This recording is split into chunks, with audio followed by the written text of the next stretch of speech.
kita harus jauh lebih sopan, kita harus jauh lebih beradab, kita harus jauh lebih mengedepankan nilai-nilai sopan santun. Nah,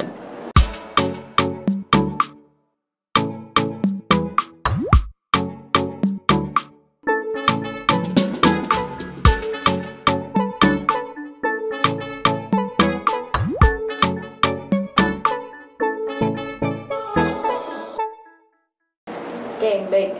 Pertanyaan terakhir terkait dengan masalah pahlawan, kemudian terkait dengan masalah millennials, dan juga aktivitasnya juga selain YouTuber adalah aktivis.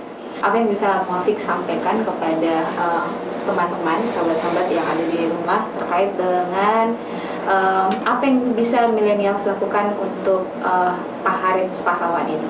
Oke, terkait dengan masalah pahlawan, kalau mungkin saya akan bicara tentang UMKM ya. Karena UMKM itu punya dampak yang signifikan terhadap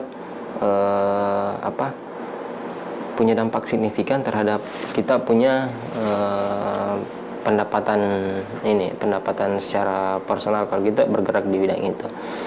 Kenapa? Karena di beberapa orang yang sewaktu masa pandemi kemarin yang memang asli tidak bisa beraktivitas apa-apa selain hanya di rumah, yang mencoba untuk membuka usaha kecil, itu laris manis jualannya itu laris manis.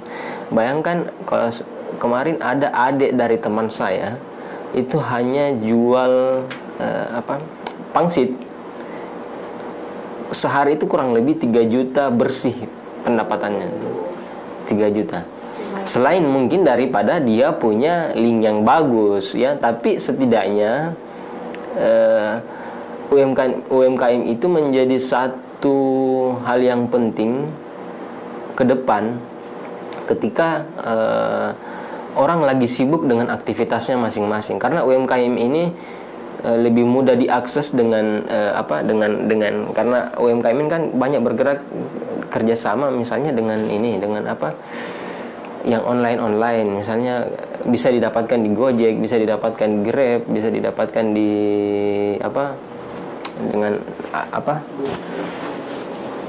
yang pengiriman begitu yang lebih mudah. Nah,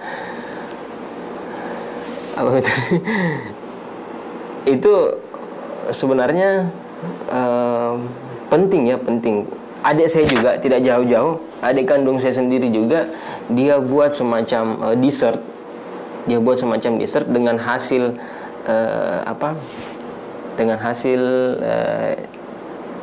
jadi dia buat sendiri, hasil olahannya sendiri, kemudian dia pasarkan. Ya mungkin jaringan awalnya di teman-temannya, kemudian karena sampai hari ini masih bertahan, dia jual di situ. Dia menjadi pahlawan minimal untuk dirinya sendiri. Kenapa? Karena alhamdulillah adik kandung saya itu sudah tidak meminta uang jajan lagi ke orang tua saya, tidak. Karena dia sudah bisa, mungkin di awal dia minta modal untuk pembuatan itu, tapi alhamdulillah sekarang dia sudah bisa memanage, mengatur sendiri jualannya itu. Dan alhamdulillah saya pikir itu lumayan untuk dia secara pribadi gitu. Ya, jadi ke depan milenial untuk mengamankan kantongnya masing-masing, ya mungkin bisa bergerak di bidang UMKM dengan berkompetisi, tergantung apa hal-hal yang unik, yang menarik, yang enak bisa kita pasarkan ke depan. Termasuk YouTuber juga? Iya, termasuk YouTuber juga. Apalagi kalau kita jadi YouTuber, kemudian kita juga punya usaha kecil-kecilan. UMKM kan kita bisa pasarkan di lewat YouTube. Itu penting karena sebagai YouTuber kan biasa ada saja makanan, minuman yang masuk ya, yang mau dipasarkan, yang mau di endorse istilahnya. Kalau kita punya sendiri kan lumayan gitu. Kita tidak tanpa orang, ya wakil orang tidak bayar untuk endorse, tapi kita pasang situ, dampaknya, impactnya kan luar biasa. Orang bisa kenali, minimal dikenal YouTube kita, dikenal juga kita punya produk.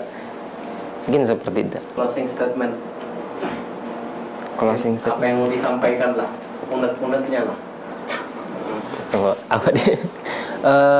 Untuk teman-teman milenial yang ada di luar sana, baik kiranya kita mengambil langkah, mengambil pilihan nanti di 9 Desember dengan memilih Imun. Kenapa? Karena program yang ditawarkan oleh Pak Irman dan Pak Andi Zunun ini adalah yang murni betul-betul bisa langsung dirasakan oleh masyarakat. Yang pertama apa? Itu bicara tentang program BPJS untuk kelas 3, subsidi BPJS kelas 3. Jadi siapapun itu, apapun pilihannya orang-orang di luar sana nanti, ketika Pak Irman dan Pak Andi Zunun ini terpilih, minimal BPJS kelas 3 seluruh masyarakat Kota Makassar itu berkurang. Jadi kita semua, mau itu kita kaum milenial, mau itu kita bukan mikir milenial lagi, tapi dengan kita pilih Pak Irman kita bisa menolong nanti saudarata yang BPJS kita menolong saudarata yang ada di kategori BPJS kelas 3 dengan mengurangi dia punya beban karena pemerintah langsung yang nanti bayarkan. Kemudian ketika Pak Irman terpilih, kita harus punya generasi yang baik. Kita harus punya generasi yang beradab. Kita harus punya generasi yang sopan. Kedepan kita sekarang saja ini kita sudah masuk di era 4.0. Kita harus jauh lebih sopan. Kita harus jauh lebih beradab. Kita harus jauh lebih mengedepankan nilai-nilai sopan santun. Nah, Imun punya program Dana Boskot. Dana Boskot itu dipergunakan untuk pendidikan karakter anak ke depan. Ke depan ini kita punya era yang jauh lebih matang lagi. Ke depan kita bakal menghadapi situasi yang jauh lebih menantang. Nah, saatnya kita perbaiki generasi-generasi kita, karakter anak kita perbaiki, karena jangan sampai ke depan generasi-generasi di bawah kita itu sudah kurang ajar nih. Karena percepatan pertumbuhan teknologi itu tidak bisa dibendung, itu menurut Hantinto. Jadi ada perubahan karakter sosial yang bakal terjadi nanti ke depan. Nah, saatnya kita pilih Imun ini untuk tetap mengikuti era itu nanti ke depan dengan cara yang baik, sopan dan santun untuk anak-anak kita ke depan.